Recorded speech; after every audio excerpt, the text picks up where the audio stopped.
Les Hill, owner of Less is More Communication LLC and Ziegler Legacy Certified Coach and Trainer.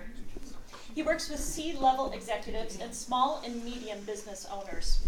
He focuses primarily in 6 areas.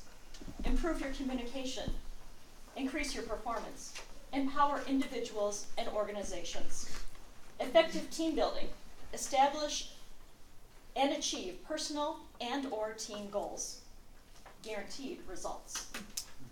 Please welcome Les Hill, Communicating More with Less.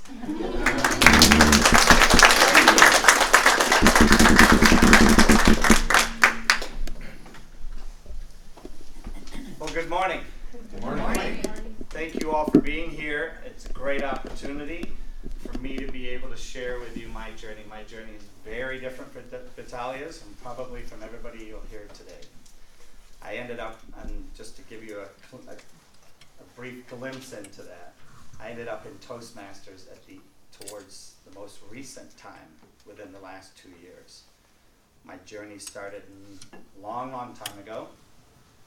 And to make this as brief as possible, I'll say I grew up in a different country, became a citizen in 1984.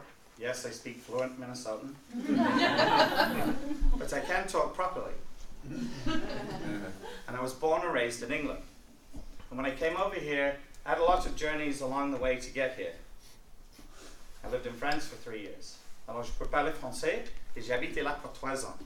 So I speak French and I lived there for 3 years, when I was 8 to 11. And at that age, I didn't speak a lick of English, a lick of French. I wondered if anybody catch that. And one of the things that I did was I had to fit in. So I learned how to communicate by all of the steps of communication other than speaking, because I didn't speak French. Body language. I learned how I was ostracized by all the neighborhood kids for the first, until I got punched a few times and I became the butt of many of their jokes. Come running home and my stepmother wipes my tears off, turns me around and kicks me back out the door. And you fast forward, I went into the wine business. Why? Because I spent 3 years growing up next to a vineyard. I started drinking when I was 5 years old. I absolutely love wine and food. And yes, I know how to drink responsibly. And how many of you ever heard of the Renaissance Festival?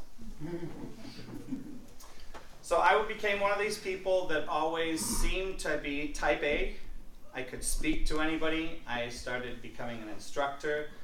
It seemed everywhere I went, people said, "Oh, you're really outgoing. Here, go deliver this." And I'd be sent to the front of the room.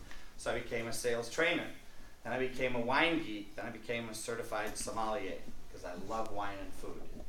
And I ended up at the Renaissance Festival for my company, being Lord Lester, the wine master of the Renaissance.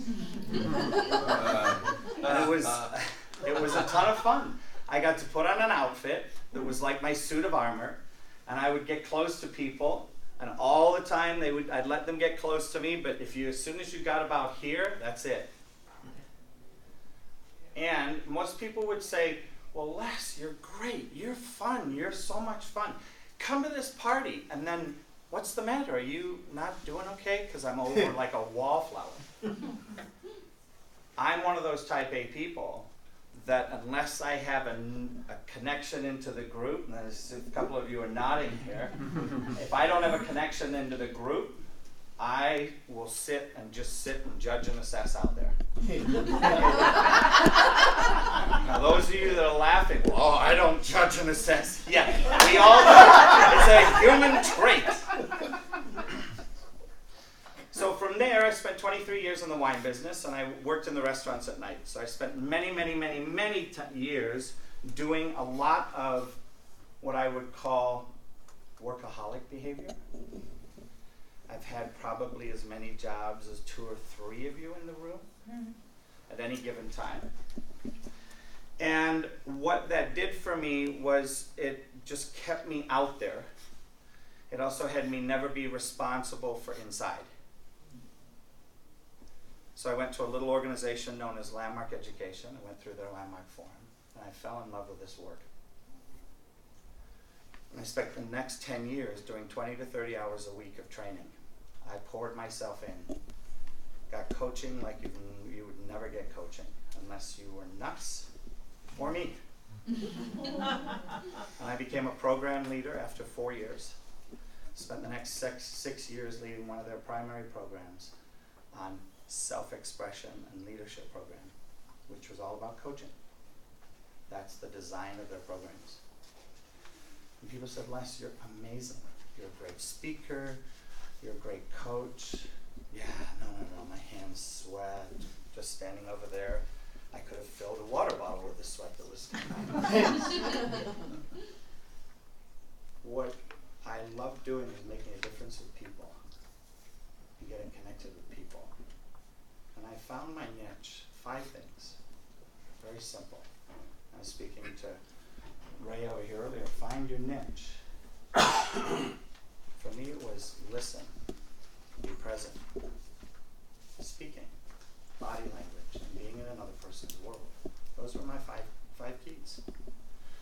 And I tried to make it complicated, and I went to this training, and I walked on fire with Anthony Robbins. I can't believe I just did that. I got to go back in line and do it again. And I go through it, and when I came up, he goes, you were just here. I said, yeah, I didn't believe it. He says, all right, fine, go. Not knowing that he would use me on stage the next day, which was awesome. And so I got extra value because I was one of his guinea pigs up on the stage. And I learned a little bit about mirror and matching. Why? Because I was the mirror and matcher on stage. You know, some of you, how many of you know when you're teaching, you get way more out of it? You learn whatever it is you're teaching about that much better. Oftentimes people say, well, why do you train coaches less if you like training small businesses and you like doing that? I love training coaches and speakers. Why? Because of everything I went through. And every time I teach another speaker or another coach, I learn a little bit more. I joined NSA because you got to have that certification. I joined PowerTalk Toastmasters because a good friend of mine knew Vitalia and Roman, said, you need to go. You'll just have fun with them. And it was excellent. It was a ton of fun, and I learned another level. I learned what I didn't know about speaking that came naturally to me many, many times because I'm super anal retentive, super OCD, and I catch people with language. How perfect am I? Not at all. If I had a halo and was perfect, I'd walk on water too, and that's not my game. I'm very good at integrity. I'm very good at restoring integrity. I make lots of mistakes, and I have no fear restoring integrity with people and saying, I'm sorry. I'll give you a little shock factor for that, and you can ask me about this later. I've been married 4 times. I've coached my first wife to stay with her current husband.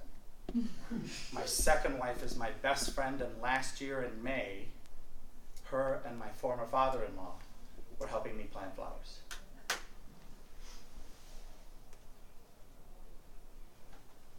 My 4th wife was completely by accident in church. And I call her my second miracle. Because my first miracle was my first wife, and I messed that up. But I cleaned it up. And I say there's nothing that can't be cleaned up, that cannot be cleaned up in communication.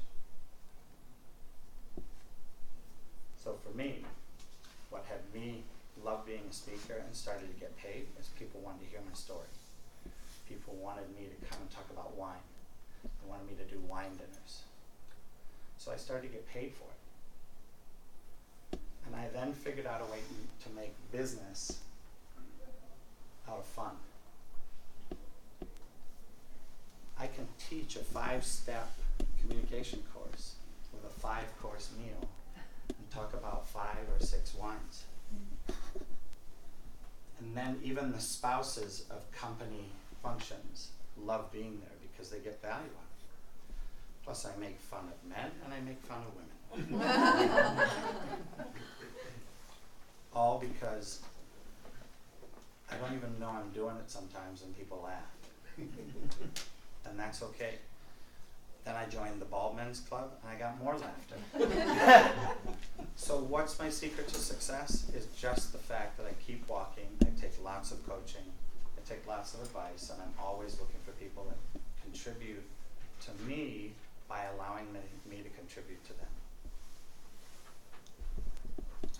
appreciate your time. I appreciate your attention. And as far as Zig Ziglar, I'll end because now it's a motivational quote time.